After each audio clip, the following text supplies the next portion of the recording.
Hello, everybody. Paul here, coming at you with what I call the usual crypto coffee update and a large sweet tea. All right, let's go ahead and get into the first thing that we always do here in the crypto coffee update.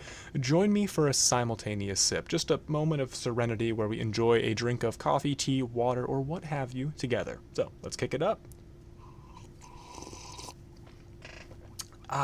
Energizing. Okay, let's go ahead and segue into the second segment, the news. So, New York has found that half of all crypto exchanges trade on their own platform.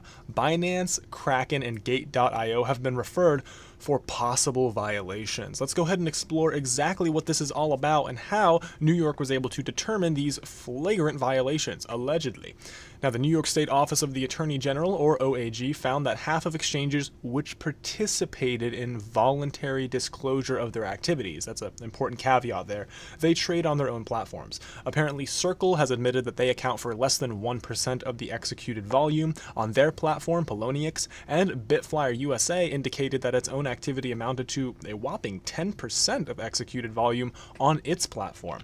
Furthermore, the OAG investigated whether these platforms accepted trades from within New York State, and based on said investigation, they referred Binance, Gate.io, and Kraken to the Department of Financial Services for potential violations of New York's digital currency regulation. You can see here an image that shows the exchanges that have a formal policy against such things or a exchange that doesn't have such policies. This does, of course, beg questions as to how a semi-centralized exchange dealing with a lot of decentralized currencies can ensure where users are from and how they're trading. After all, with the amount of volume coming through a lot of these exchanges, even if one or two people from New York, they obfuscate their identity and are able to trade on the platform, to what degree is that the responsibility of the platform itself, or to what degree is that the responsibility of New York State as an entity to prevent their citizens from doing such things and complying with the law? So really, it's a kind of responsibility question that has no clear answer. Furthermore, all these findings are based on, again, voluntary participation in the study. No third party corroborated this. This is all from, as they say here, straight from the horse's mouth. Kraken and Binance did not disclose their information or activities. Not too surprising, Kraken does not have a good relationship with New York. Back in 2015, they basically quit the state altogether, and in 2018, New York State sent a letter to Kraken asking, hey, you need to send us your data. Kraken said, hey, we don't do any business in your state, so screw you guys. So less than amicable relations, so there could be some precedent for pointing fingers at Kraken. However, remember Sylvian Rives, he did a great statistical analysis that I'll link below in the description, and he says Binance's very prohibitive API regulations that they impose on their users makes the manipulation of volume a lot less likely on the Binance exchange. So kind of interesting that the OAG chose these two exchanges as the largest flagrant violators potentially of New York law, but really only time will tell. Point of the matter being, here's another article talking about it. The NYAG report sent a lot of waves throughout the crypto space. A lot of people are kind of unsure as to what this may mean, and Coinbase is striking back saying, hey, there's a reason for all of this, and the fact that you as a clunky government entity are trying to intrude into a new emerging technological space goes to show that, well, you don't know what you're talking about because we do what we do for a reason. For a bit more clarity, the report titled Virtual Markets Integrity Initiative actually said Coinbase was one of the worst violators, with over 20% of the executed volume on the exchange coming from Coinbase itself. The report was aimed at creating awareness about the high risk of what's known as propriety trading. Here's a quote. As a general principle, when a significant percentage of the volume in one or more assets on a venue is attributable to one source, customers face the risk that the availability of liquidity in those assets could change without notice and at any time, including when liquidity is needed most, namely in times of market volatility or rapid price movement. End quote. This is a reasonable perspective, however, perhaps it does not account for the self-interest that many of these exchanges have, including the giant Coinbase. A quote from a representative of Coinbase, "Our goal is to be the world's most trusted place to buy, store, and interact with cryptocurrency. We welcome oversight and will continue to work with regulators to promote the cryptocurrency ecosystem." And there were some interesting hypotheses as to why Coinbase may account for so much of its own volume. After all, if they do want to be the world's most trusted place to buy, store, and interact, then tendentially you want to see the price reflective of the overall market average. So it may not be too unreasonable to consider that perhaps Coinbase is consistently adjusting via buying and selling to itself, as it would appear, the price of Bitcoin to allow users to get the most accurately reflective market price at that point in time when they decide to buy. However, this is just hypothesis and speculation. Let me know down in the comments below what you think may be the case for Coinbase's major chunk of volume coming from its own pockets. Switching gears a little bit, talking about technology rather than price, there was a bit of a scare recently when it was reported that a new version of Bitcoin would potentially have a bug that could crash the entire network. Now, luckily this never got to production release, but nonetheless it is a cause for worry potentially and shows that the Bitcoin ecosystem, while strong, stable, and robust, is not perfect. Let's explore.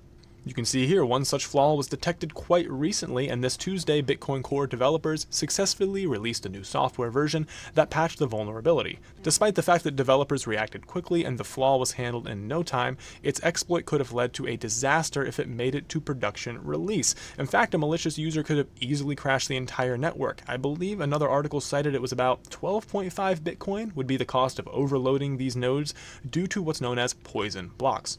These poison blocks filled with fake transactions would crash any node that it touched, meaning that if it cycled around to enough nodes, it could spell a temporary end for the Bitcoin blockchain. Luckily, this was not the case. It was a fate that was avoided. And as Andreas Antonopoulos says, Bitcoin Core still has the best track record of any crypto in the industry by far. So despite this small scare, everything seems to be smooth sailing for the time being. Not so smooth sailing for the Japanese crypto exchange Zaif. Not sure if it's Zaif? We'll go Zaif. Hacked for $60 million. Oof, Japan just can't get a break. Zaif, a cryptocurrency exchange, is the latest victim of the suspected hackers. Based in Osaka, they lost 6.7 billion yen, or about $60 million. Let's check out what went down. Zaif declined to comment so far about how the illegal access occurred, perhaps a good idea on their part, given if they're not completely sure, they don't want to put out any information to give any other hackers any ideas, but nonetheless it is a crime, and they've talked to authorities who are beginning to investigate. At this time, we only know that about 6,000 Bitcoin were stolen, along with some Bitcoin Cash and Monocoin. For the time being, Zaif has disabled all deposits and withdrawals for all users. In response to the hack, Japan's financial service agencies, or FSA, are coming in to take a physical look as to what's going down in the Zaif office, something that's become precedent whenever something like this happens in Japan. And earlier this year, the FSA ordered Zaif to improve its operations or face severe penalties. Perhaps the penalties they were talking about wasn't an illegal hack, but nonetheless seems to be an unexpected penalty indeed. The order came about due to a security bug that allowed customers on the platform to basically purchase free Bitcoin, and it looks like that's what happened here. Only instead of purchasing, they just made out like bandits. We'll keep you updated on any interesting things that come out of that, but just keep an eye on Japan's financial services agency if this is something that interests you, since they're the ones that are going to be keeping a tight thumb on anything related to crypto and hacking in terms of exchanges in the island nation of Japan. That said, that's all we have for the news. Let's go ahead and move into the happenings of the day for Friday, September 21st. The World Digital Mining Summit is happening in Georgia. We're talking about the nation, not the state. So the nice Balkan region nation situated just below Russia, happening there. We also have TokenMatch in Singapore. The Balkan CryptSec 2018 is occurring in Romania, one of those highbrow conferences about cryptography. The Blockchain Pioneers Summit is kicking off in Singapore, and Bitfest is happening in Amsterdam. For Saturday, September 22nd, Blockchain Hackathon's happening in Boston, and the Sustainable Investing in Blockchain Technologies is kicking off in Los Angeles. Strangely enough, I could not find anything for Sunday, September 23rd. No kinds of conferences, events, AMAs, nothing like that. So if you're in the Northern Hemisphere, enjoy the beautiful fall weather, or if you're down in the Southern Hemisphere, enjoy the spring. You're finally coming out of winter. So take some time to relax. With that said, thanks so much for watching. We're starting a new approach here at Cryptide called #FirstOnViewly. You have a chance to get the information from the Crypto Coffee Update anywhere between 6 and 12 hours, time permitting, before it appears on YouTube. So this is how we support our decentralized alternatives and make the crypto space the best it could possibly be. Here's a question. What do you do in your daily life? You tell friends about crypto? Do you let people know, hey, there's a way to bank the unbanked? Do you try to maximize your adoption and use it where you can for commerce? After all, it's never going to get adopted unless we as individuals do the best we possibly can. In fact, let me know below in the comments, what is your favorite way to help facilitate the adoption of crypto? Even if it's just sharing the Crypto Coffee Update. But with that said, much love, guys. I'll talk to you next time. Check out the B-list below in the description. I got all the sources for you. My name is Paul. We are Cryptide, and remember, the tide is rising. and high tide is indeed on its way.